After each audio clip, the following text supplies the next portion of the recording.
Hey everyone, welcome back to our channel. Remember Natasha's amazing dress from last video? Today we're sewing her gorgeous breastplate. I want this to be a truly eye-catching addition to the dress. And that's why I'm using real leather. It's durable, breathable and develops a beautiful pattern over time. But it's also quite expensive. To keep this project friendly on my budget, my conscience and our environment, I'll upcycle leather from an old jacket. You can also use faux leather or even fabric. Sewing a perfect leather piece requires planning. Most of our time will be spent on this crucial step. To ensure a perfect fit, we'll create a pattern with tape and cling wrap. Draw lines on the tape and add some marks where the pieces need to connect. You can find my pattern in the description below this video. You do have to scale this to your own measurements. We'll make a mock-up using scrap fabric to check for adjustments. As you can see, I label every piece on the right side of the fabric. I also draw all adjustments on the right side. Repeat until the mock-up fits perfectly. Write down the order you have to assemble your leather parts. Double check this plan using your final mock-up to avoid sewing mistakes. I made my last mock-up from an old pair of jeans because the leather I'm using is also pretty thick. My pattern feels close enough to perfection, but we're still not ready to start on our breastplate just yet. Before sewing your actual pieces, practice on scrap leather to find the ideal stitch length and thread tension. My thread tension and foot pressure looked alright. I did want to increase the stitch length. Unlike fabric, leather is a lot less forgiving, as you cannot hide the holes once you've pierced the material. That's why a perfect pattern and careful sewing are crucial for a flawless finish. Not every sewing machine will be able to tackle leather. Luckily, mine does up to a certain thickness. We'll use a leather needle and extra strong thread. Trace the pattern pieces onto the right side of the leather with chalk. Cut slowly and precisely for clean lines. As I'm using thick, sturdy leather, I decided not to add interfacing to it.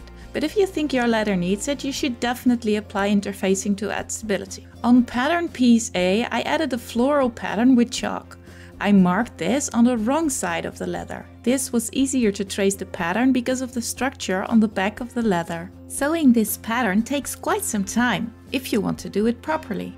Skip back stitching. It's better to tie knots on the back by hand at the start and end of every seam, so make sure to keep your thread ends long enough. Doesn't this look amazing? With this decorative stitching out of the way, it's time to start assembling.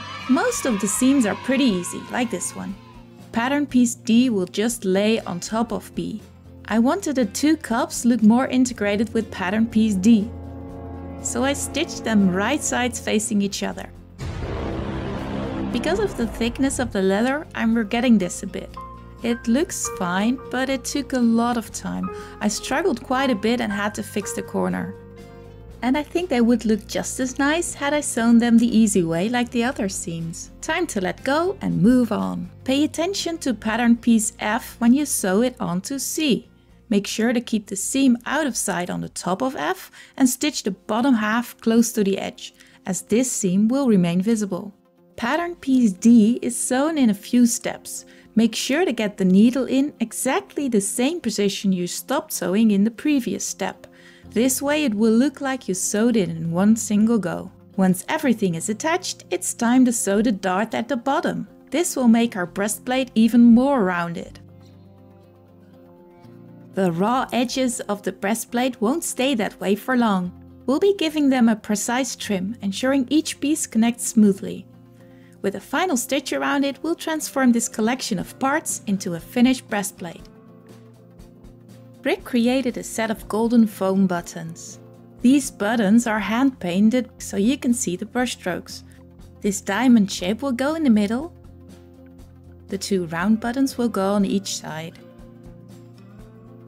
We're using double-sided tape to attach these buttons to the leather. Precision is key here, so we need them perfectly symmetrical. I'll use a pencil and ruler to mark the exact position for the second button.